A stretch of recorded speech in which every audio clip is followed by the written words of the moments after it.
Today, Andy Feigin and I will be giving you a preview of the 2023 UU General Assembly that all of us can participate in right here in Cambria, June 21st to the 25th, every day virtually. No need to travel to Pittsburgh, Pennsylvania. General Assembly is the annual gathering of Unitarian Universalists where we, the member congregations, conduct business of the association, big board meeting, explore the theological underpinnings of our faith, and lean fully into our mission and principles. Participants worship, witness, learn, connect, and make policy for the association through the democratic process. Anyone may attend. Congregations have to certify annually to have a voting delegates. Andy will now start us off.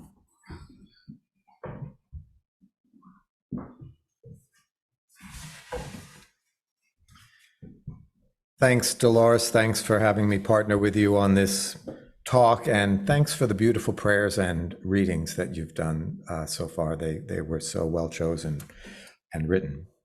Attending the UUA General Assembly is, as we like to say, a joyous experience. We know how nice it is to gather amongst ourselves, a group of 20 or 30 UUs. Just think about what it's like to be surrounded by thousands of UUs, exponentially more powerful. Art might not think so, I'm not sure. No, but one feels, and I can say this from experience, one feels part of something, well, really big. But unless you're heading to Pittsburgh, as Dolores said, to the David L. Lawrence Convention Center right there on the rivers, you're not going to have that experience in body, but you can have it in spirit. Dolores and I have registered, as she said, as attendees and delegates. We plan to share that experience in real time with any of our members who wish to join us here in the sanctuary. The UUA has gone to great lengths to make since COVID, to make General Assembly accessible to all UUs.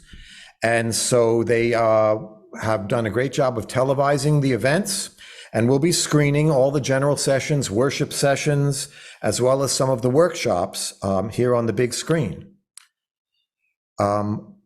You'll see and hear the speeches, the debates, the prayers, and the music through our AV system. You'll even watch Dolores and me participate in the voting that takes place during general sessions, including the election of Dr. Reverend Sophia Betancourt, who's running unopposed as our new UUA president. Because GA will take place in Pittsburgh this June, the schedule is based on Eastern time, so the majority of events will take place here between 8 a.m. and 6:30 p.m. There are some long days, and Dolores is going to describe what the schedule is looking like, beginning Wednesday, June 21st, with the kickoff banner parade.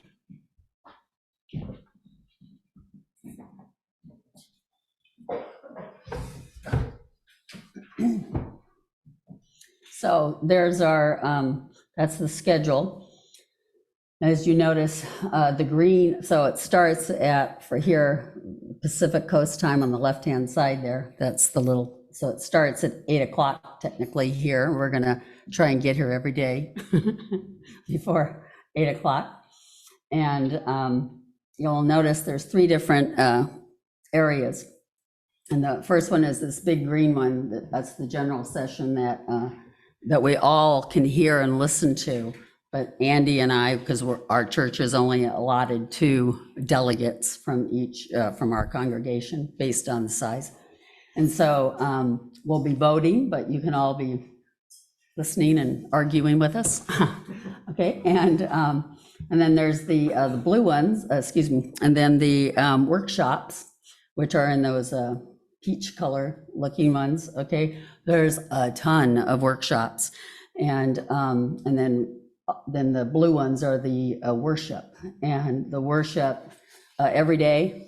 So here, it'll start at 8 o'clock.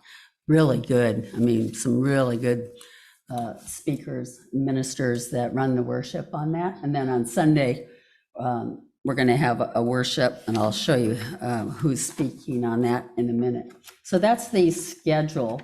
It's going to be intense. You know, there'll be a lot of us. So Andy and I will be here. Andy might be at home. I don't know, right? So you'll be here in the sanctuary most of the time. We'll figure that out. Yeah, we'll figure that out. Just bring your slippers and we'll have coffee going, and, you know, okay. And so this is how it always is. This was cut up. Randy, you know, cut that first part, and this is the second part from the time, just because we couldn't get it on one screen. So we're going to be electing a new president for the next 6 years, so they'll be talking about that. And then we're going to be reviewing and accepting the revision of, or attempting to accept the revision of the principles and purposes of our faith. So with that and the dozen workshops and then the worship, you'll want to come and attend. Come in whenever you can. Okay, so oh, I'm supposed to run this thing, right? Make it go this way. Oh, you got it. Okay, he handed. That's good. Okay, so that's how we vote in person at the General Assembly, right? You know, so if it all passes or not, we'll be going online to do that this year. And then this is just page 1 of the events that are on demand right now. You can get a lot of these right now. Oh, they're not ready yet, I've noticed. I tried to get on one. Okay, right. There's just a ton, and there's something for everybody here. If you're an ecologist, if it's about, you know, clergy, oh, we don't have that. Changing the name of your congregation. We don't want to do that, do we? Creating a responsible congregation, all sorts of, I mean, they're great, right? All things are connected. There's spiritual, there's, you know, stuff for running the congregations. You'll want to attend. Just drop in, come in. And then the worship. This is the speaker for the Sunday worship session, Reverend Manish Mishra Marzetti. I've never heard him personally, and I'm sure he's wonderful because that's who they pick. So the next part is what we'll be discussing in those general sessions is the Article 2 rewrite, redo, brand new. And Andy's going to talk about that in a minute. Let me just give you a little update on what Article 2 is before he starts talking about it. So here's my first question to you. How many of you can recite the UUA 7 principles and purposes? Okay. How about the 6 sources? Okay, so we're going to redo them, so you don't even have to. Don't even worry about that, okay? Article 2 of the Unitarian Universalist Association, UUA, bylaws, principles, and purposes is the foundation for all the work of our UUA and member congregations and covenanted communities. It is the covenant to which all of our congregations and covenanted communities pledge themselves when they become members of the UUA.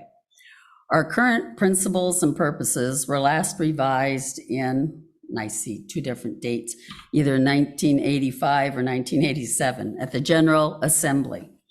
And at the General Assembly in 2017, there was a discussion of amending the principles to add an 8th principle addressing racism and an amended 1st principle addressing a non-human life. The 5th principle was the subject of a report in 2009, which dealt with the ways in which GA and other Unitarian Universalist gatherings do and don't embody an inclusive democratic process. The 7th principle has also been the subject of discussions about possible amendments. There have been many projects, resolutions, task force, and other strategies that have come from the board, Commission on Appraisal, and grassroots groups which encourage us to take a look at our principles, purposes, bylaws, and rules. It is time for us to do a review and make changes so that we are living into Unitarian Universalism of the future, a Unitarian Universalism that holds us in times of great need and ethical, moral, and spiritual crisis. We are in one of those times now. So in response to this, instead of Andy's going to read what the new suggestion is right now, Article 2. That's what you'll hear it as. I just want to, so there's already been lots of commentary on this, and should be, right? And we're going to have more time for more commentary. They've already curated a list of questions, the questions and then the answers. And I will attempt to get that into the newsletter, right? So that you can click on it and then open it up and see what these are. And I just want to, so why change Article 2 now? Unitarian Universalism is a living tradition that learns and adapts to meet the needs of each generation. It's been nearly 40 years since a comprehensive review and revision of Article 2. The digital age has shifted our interactions with community and truth. That doesn't sound right. Has shifted our interactions, with community and truth. The COVID-19 pandemic has highlighted our interdependence and where individualism falls short. There is a rise in global autocracies and attacks on democratic institutions, and climate catastrophe and mass extinctions threaten the delicate balance of the web of life. These are just a few of the major struggles our living tradition must face today and in our future. With the articulation of our shared UU values, we can be better equipped to make values-based decisions in facing these new and evolving realities. So Andy, saving time here, one of the questions that keeps getting singled out here is why single out racism and not name sexism, ableism, and cis heterosexism? This is one of the questions in these, in response to what's all going on here. The Unitarian Universalist Association has made many commitments to confront powers and structures, systemic oppression over the decades. And many Unitarian Universalists are active in dismantling such systems with our institutions and the broader world. One such commitment has been particularly hard to see through: the dismantling of institutional racism and white supremacy culture. The UUA has had many starts and stops in this work, and the discomfort facing race garners great pushback from the dominant culture. We are being called not to turn away this time, to make it explicit that we hold ourselves accountable to systemic anti-racist and anti-oppressive actions to build beloved community. Anti-racism itself is an intersectional commitment to dismantling sexism, ableism, and cis heterosexism. And now Andy will give us a preview of what to expect.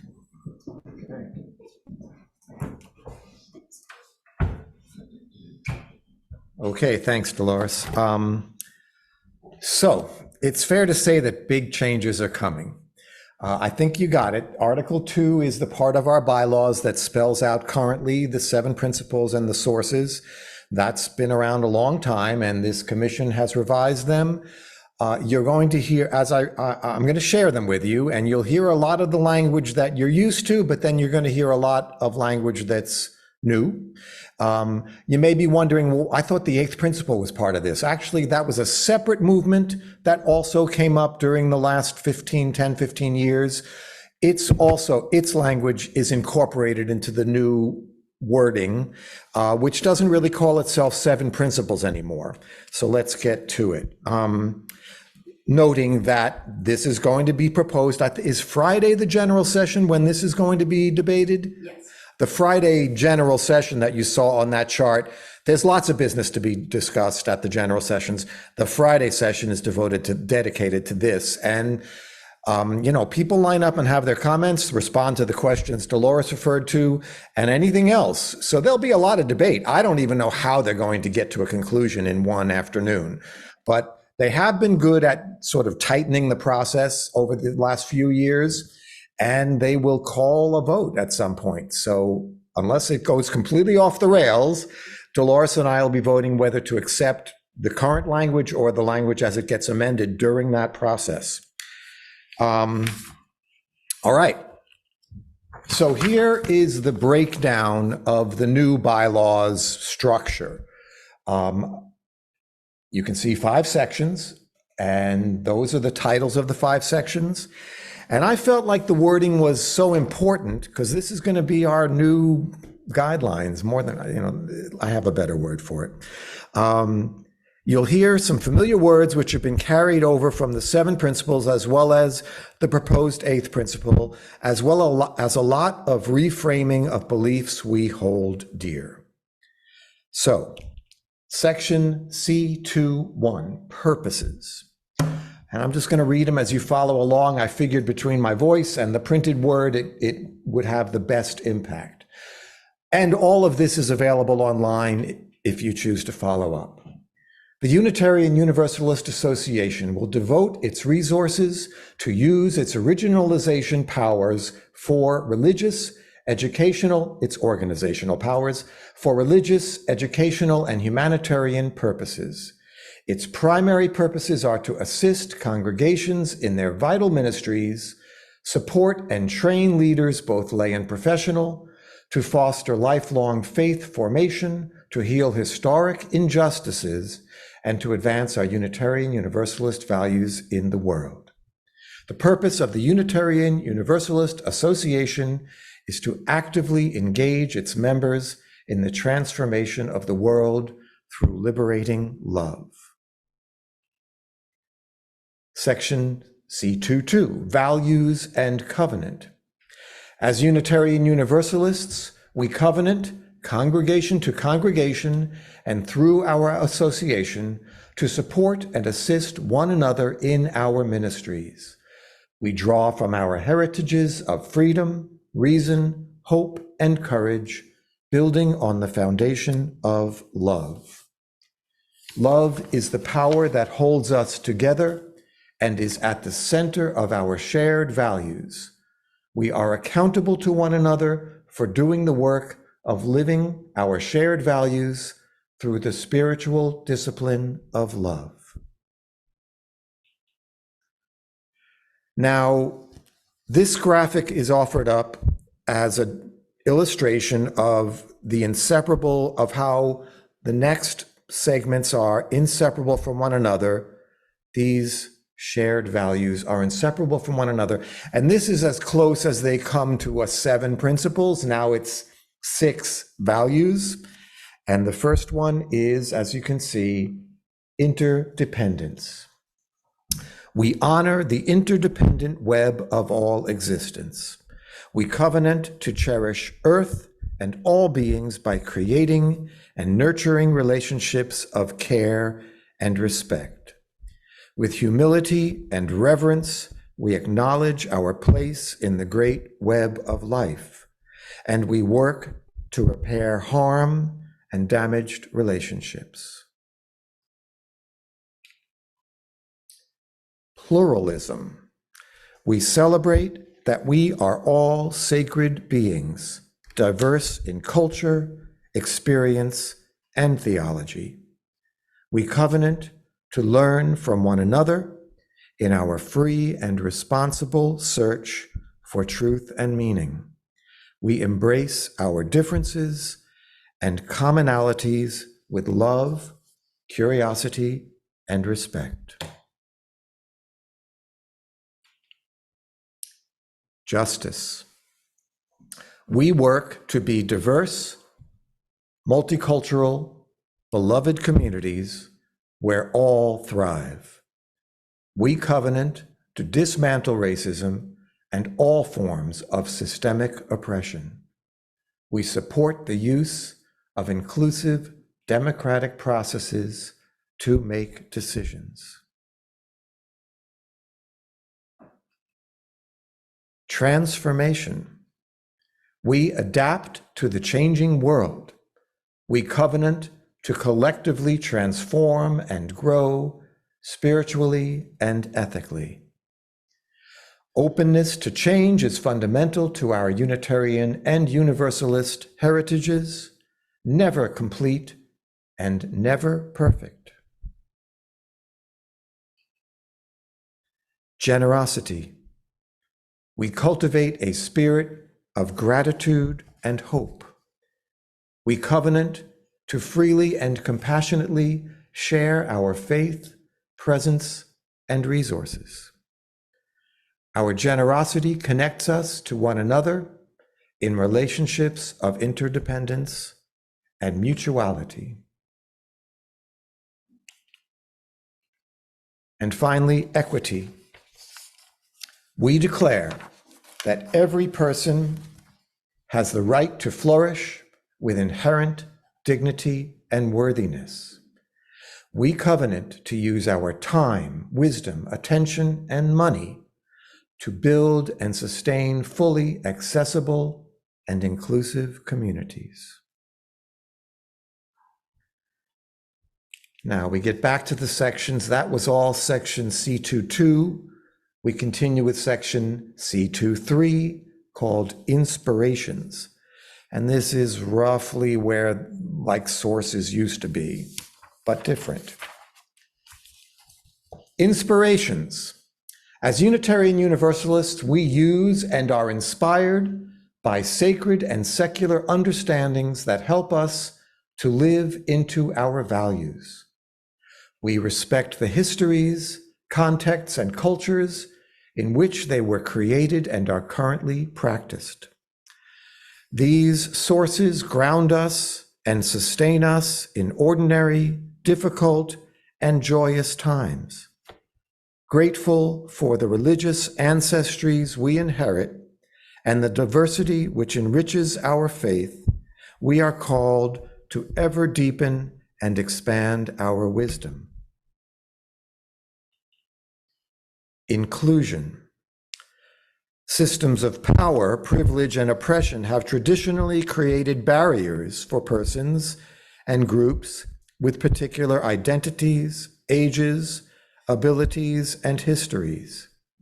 We pledge to replace such barriers with ever-widening circles of solidarity and mutual respect. We strive to be an association of congregations that truly welcome all persons who share our values. We commit to being an association of congregations that empowers and enhances everyone's participation, especially those with historically marginalized identities. Freedom of belief. Congregational freedom and the individual's right of conscience are central to our Unitarian Universalist heritage. Congregations may establish statements of purpose, covenants, and bonds of union, so long as they do not require that members adhere to a particular creed. So there they are. Good luck memorizing all that. If you had trouble memorizing the 7 principles, good luck with that. But that's the new version. Obviously, a lot of work has gone into this. And as Dolores indicated, the debates, the commission's been in place, I think, almost 10 years. And they have worked so hard with so much input, with the world changing as they're working on it.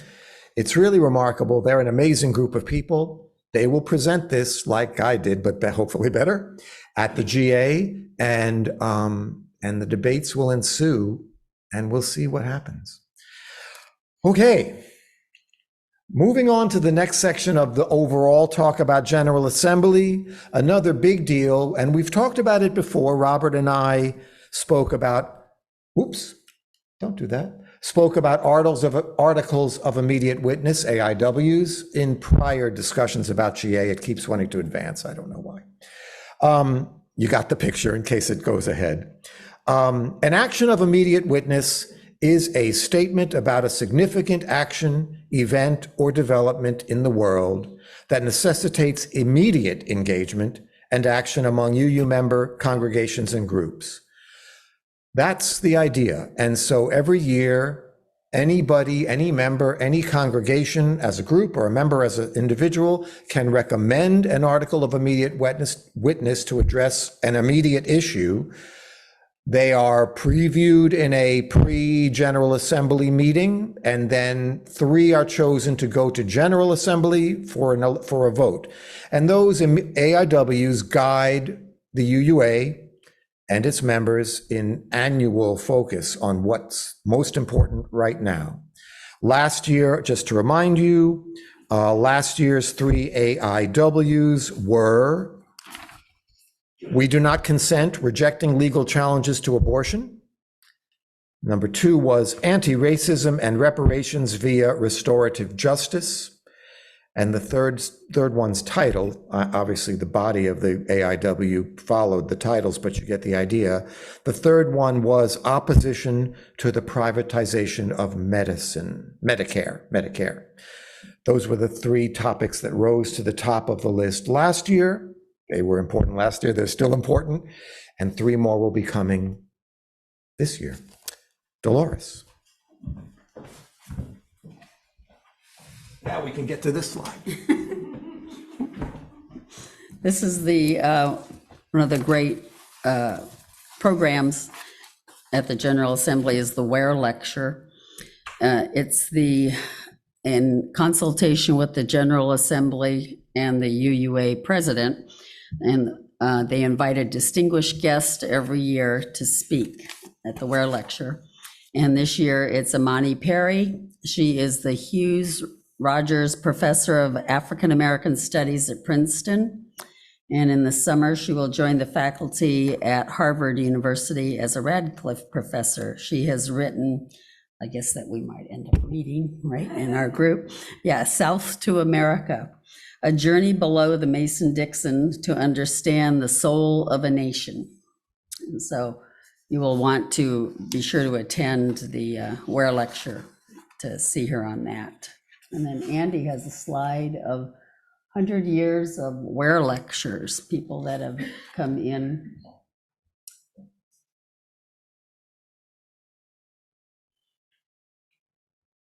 Karen Armstrong, Wawona LaDuke, do you remember these folks? Van Jones, Holly Near. I think I was there for that one. There's Marie. Alvin Toffler, what did he write? Alvin Toffler. Yeah, it was a sociology book, and it was really big in the 60s.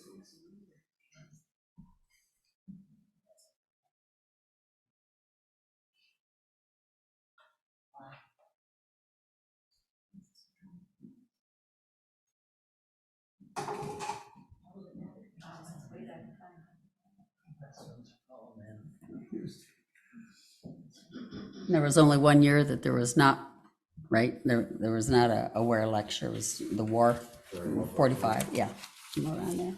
So, No, go ahead. okay. So I just picked out several lecturers from the past of significance, just to give you a flavor for what they might be like. Richard Blanco spoke in 2019.